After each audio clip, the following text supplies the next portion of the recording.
Good afternoon sir. मेरे आने से पहले डीके मेरी नेट बता रहा था।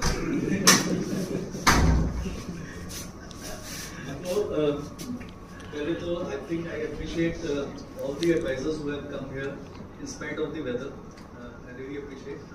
और मैं उन सबको भी कंग्रेचुलेट करना चाहूँगा जिन्होंने लास्ट मंथ जो इनेबलर्स थे उसका एडवांटेज लिया और उन्होंने क्रूज क्वालिफाई किया और कईयों ने वो क्वालिफाई किया, कईयों ने ढेर सारा incentive qualify.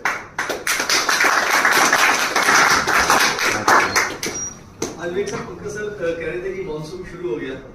I think monsoon और पकौड़ों का बड़ा अच्छा एक संगम है। तो मैं जब भी देखता हूँ घरों में जब हस्बैंड बोलता है कि बारिश हो गई है और वाइफ को बोलता है पकौड़े बना दो, तो वाइफ एकदम खिंच सी आती है, गुस्से में आ जाती है। वो कहती है आप तो बालकनी के सामने खड़े हो जाओगे, मुझे कढ़ाई के सामने खड़े कर दोगे।